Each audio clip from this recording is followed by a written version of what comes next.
รับประกันว่ามีกำไรแน่นอนบ่พลาดเกิน5ออเดอร์สูตรสุดนี้การบริหารทุนแต่ว่าจะเป็นบริหารทุนสำหรับผู้ที่ไม่มีงบหลายเติบเลยนะต้องร้อยปลายขึ้นไปอาจจะมาหาเงินหรือว่าเก็บพอร์ตก่อนสงกรานต์นี่เนาะต้องได้หาเงินได้สงกรานต์แน่นอนต้องมีค่าใช้จ่ายหลายอย่างแน่นอนละมาอาจจะใส่สูตรนี้เลยการเดินเงิน5ออเดอร์ต้นทุนแม่น175 USDT บ่พลาดเกิน5ออเดอร์มีกำไรนะเป้าหมายกำไรประมาณ30 USDT ตอนนี้ต้นทุนแม่น175เนาะ175เริ่มออเดอร์แรกกันเลยสูตรการนำไส้ก็เอาง่ายๆเนาะ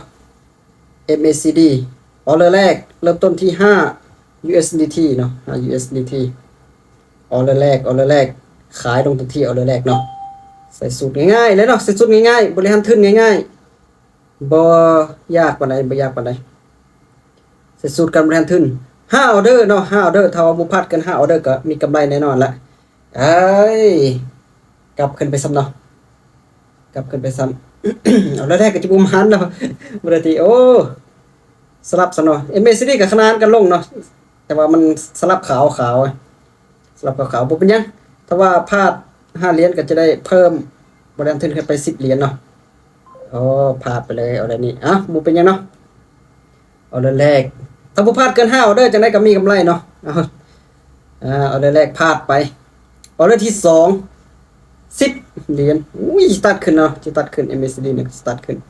ปักดันขึ้นปัดขึ้นคักๆนี่ก็โอเคอยู่เนาะตัดขึ้นบาดบ่ขึ้นเนาะเอาบ่ขึ้นขายตืมขายก่อนบ่ยังบ่ขึ้นนะโอ้ยตัดขึ้นเลยซ้ำแต่ก็มีโอกาสอยู่เนื่องจากว่ามันขึ้นสูงเกินทางเทียนนี้ขึ้นสูงเกินเนาะแน่ๆขึ้นสูงเกินทางเทียนนี้ตัดขึ้นไปหน่อยนึงยังบ่ตัดเนาะลงมาออเดอร์ที่2วิดีโอเดอร์ที่2ก็กลับมาเริ่มที่5เหรียญคือเก่าเนาะกรณีที่พลาดเท่านั้นจึงจะเดินคูณเงินโอ้เดี๋ยวนี้ตัดขึ้นไป2ออเดอร์แล้วกลับตัวก่อนโอ้แต่พยายามจะตัดเลยนิ่งไปก่อนนิ่งโอเคมีไปออเดอร์ที่2ก็มามีกำไรแล้วได้นี่เนาะเนี่ยก็มามีกำไร 4.5 เหรียญเด้นะต้นทุนเมื่อกี้175เนาะตอนนี้179.5ว่าพยายามจะตัดเลยไปที่5เหรียญเหมือนเดิมเนาะ5เหรียญเหมือนเดิม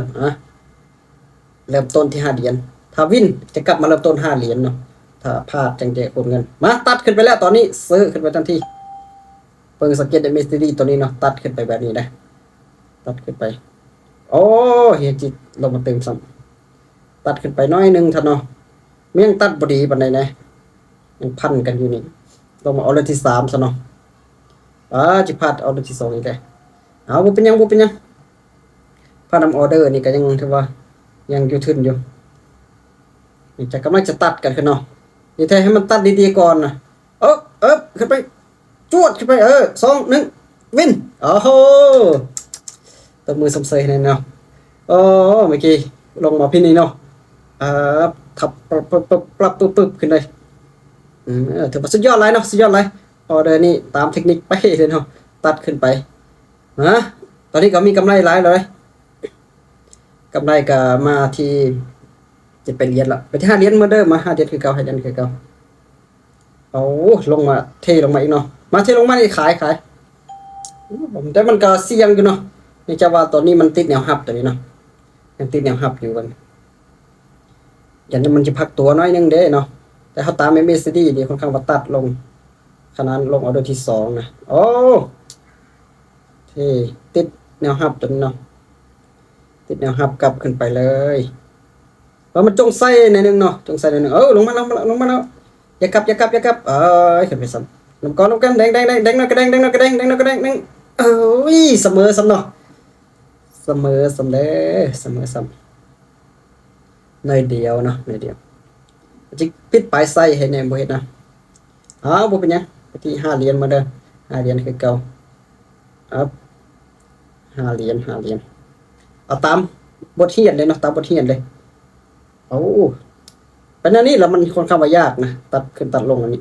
มาลงบ่ได้นี่ซื้อบ่นึงก่อนเนาะแต่ว่ามันจะขนาดน้อยนึงก็บ่เป็นหยังก็เป็นความเสี่ยงอยู่เพราะว่า มันยังทรงขาวๆนะทรงสีขาวเนาะโอกาสที่ว่ามันต่ำแนวรับตัวนี้แล้วมันลงต่อบ่ได้ก็เลยซื้อขึ้นไปก่อนเอาได้นี่เนาะนี่จะ MACD ก็ยังขาวๆอยู่50อยู่ก็ต้องมาลุ้นกันโอ้ลงมาจนได้เนาะกลับขึ้นไปมันก็อยู่ที่เส้นราคานี่เนาะความเสี่ยงสูงอยู่ในเส้นราคาผลักดันขึ้นอืมหน่อยเดียวความเสี่ยงหน่อยเดียว MACD ขาวเนาะสีขาวที่นี่แท้ไปทรง MACD แดงมาพอดีไปที่10เหรียญเนาะอะไรนี่แต่ว่าจาก20เหรียญนี่ลงมาก็ลงค่อนข้างยากโอ้โดจิอีกเนาะอะไรนี่มาโดจินี่จะซื้อขึ้นทันทีเนาะจะว่า MACD ของเขาว่าจะโกงขึ้นละนี่โกงขึ้นละฉะนั้นตามซื้อขึ้น1ออเดอร์ก่อนตามซื้อ1ออเดอร์ก่อนเนาะจุดสำคัญเลยนะมันอยู่ทรงไซเวย์เนาะอยู่ทรงไซเวย์มากำลังจาก10 20เหรียญเลยนะจะลงมาต่ออีกประเดี๋ยว MACD นี่มันเริ่มขาวเริ่มจะตัดกันได้กลับขึ้นไปออเดอร์นี้เป็นออเดอร์ที่2แล้วนี่10เหรียญเนาะ10เหรียญละเน่ง2 1เว้นโอเคกลับมามีกำไร10ปลายเหรียญแล้วนะตอนนี้เนาะ175ตอนนี้บวกขึ้น188ที่5เหรียญคือเก่าถ้าวินออเดอร์นี้ก็ถือว่ามันจะมีกำไรแล้วแหละน่าจะเป็นกำไรแล้วตามคนมาก่อนไป5เหรียญเนาะมาออเดอร์นี้ตามซื้อขึ้นอีก1ออเดอร์ก่อนย่อไซส์นึงก็บ่เป็นหยังย่อไซส์นึงก็บ่เป็นหยังมันยากอยู่ช่วงไซด์เวย์เนาะช่วงไซด์เวย์มันเข้าว่ายากอยู่มาวินออเดอร์นี้อาจจะถึงเป้าหมายเอารอบนี้เอาประมาณ20เหรียญก็พอแล้วเนาะ20เหรียญก็พอละยาวลายเลยเอาเป็นรอบโอ้ยกลับขึ้นมาเลย MACD ก็จิตัดขึ้นไปก่อนมันก็จงใส่ยาวอยู่ตัดขึ้นไปโอ้6วิข้างจะนิ่งบ่ได้ติบอกขึ้นสำเนาะน้อยเดียวบ่ขึ้นเอาตอนนี้ไป10เหรียญคือเก่าเนาะมันคำว่าทรงนี้มันทรงที่ว่าค่อนข้างเข้าตลาดยากเนาะบางทีแต่มันก็จะน้อยลงพยายามจะตัดขึ้นไปแล้วเนาะแต่ว่าทรงนี้ทรงสลับอยู่ยังเทลงมาอีกหน่อยนึงเนาะมาตาม MACD 1ออเดอร์ก่อนซื้อขึ้นไปอีก1ออเดอร์ก่อนมันจะน้อยไปออกออเดอร์ซ่าแล้วออเดอร์เนาะออเดอร์ซ่าแล้วออกมาได้เนาะออเดอร์เนาะโอ้แต่ว่าเทลงมาหน่อยนึงตัดกับบ่ตัดเนาะ MACD ก็น้อยสมโดจี้วันนี้มันไซเวย์แบบนี้เทรดยากเนาะเพราะว่ามันตลาดมันบ่เป็นเทรนนี่เทรดมันเทรดตลาดทรงเป็นเทรนนี่ครับเนาะแต่วินเนาะวินดีมาเป็น13เหรียญในออเดอร์สุดท้ายเลยเนาะ13.75ออเดอร์จะวินก็บ่ได้สำเร็จบ่ทันสำเนาะพอดีตัดขึ้นไปพอดีงามๆเลยย่อลงมาหน่อยนึงขึ้นไปหาแนวต้านเนาะขึ้นไปหาแนวต้านตัวนี้มาตัดขึ้นไปงามๆนี่ตามทันทีนะตามซื้อทันทีที่มันจะหาแนวต้านกับยาจะวายแห่งซื้อนี่ค่อนข้างสูงโอ้ถ้าว่าบ่ตามเส้นราคานี่โอกาสวินสูงเลยว่าถ้าตามเส้นราคามันจะมักย่อตัวนะแต่เขามั่นใจใน MACD ตรงนี้เนาะมาออเดอร์นี้ถือว่าเป็นออเดอร์สุดท้ายเนาะออเดอร์สุดท้ายสุดเลยมีกำไร